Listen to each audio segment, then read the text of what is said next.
back with another book today. This is called The Library, and our story is by Sarah Stewart, which is kind of funny because my middle name is Sarah and my last name is Stewart.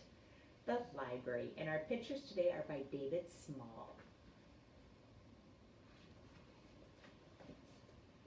That's an awesome library. The Library. The Library by Sarah Stewart. Elizabeth Brown entered the world, dropping straight down from the sky. Elizabeth Brown entered the world, skinny, nearsighted, and shy.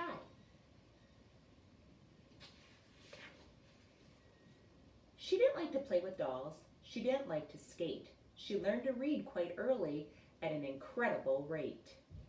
She always took a book to bed with a flashlight under the sheet. She'd make a tent of covers and read herself to sleep. Does anybody do that at their house? Elizabeth Brown went off to school dragging a steamer trunk. What do you think's in there? I bet all her books. Elizabeth Brown unpacked her books, breaking the upper bunk. She sat in all her classes and doodled on a pad, adrift in dreams of entering a reader's Olympiad. She manufactured library cards and checked out books to friends, then shocked them with her midnight raids to collect the books again. Elizabeth Brown preferred a book to going on a date. While friends went out and danced till dawn, she stayed up reading late. She took the train one afternoon and promptly lost her way.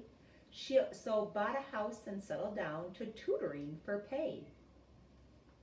So she's all grown up. Elizabeth Brown walked into town summer, fall, winter, and spring. Elizabeth Brown walked into town looking for only one thing. She didn't want potato chips. She didn't want new clothes. She went straight to the bookstore. May I have one of those? Elizabeth Brown walked right back home and read and read and read. She even read while exercising and standing on her head. What do you notice about this poem? This book, sorry. Do you notice that it rhymes? She made a list of groceries and tucked it in her book, then lost the list among the fruits and left with nothing to cook. She read about Greek goddesses while vacuuming the floor. Attending only to her book, she'd walk into a door.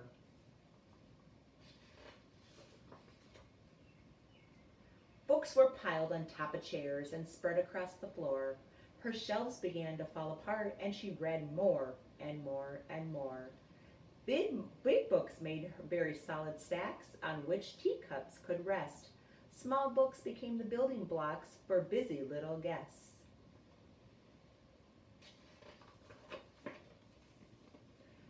When volumes climbed the parallel walls and blocked the big front door, she had to face the awful fact she could not have one more. There are books everywhere in her home, even blocking the front door. Elizabeth Brown walked into town that very afternoon. Elizabeth Brown walked into town whistling a happy tune. She didn't want a bicycle. She didn't want silk bows. She went straight to the courthouse. May I have one of those? The form was for donations. She quickly wrote this line: I.E. Brown give to the town all that was ever mine.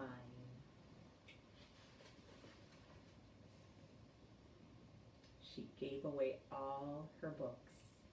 And it says, Elizabeth Brown, free library.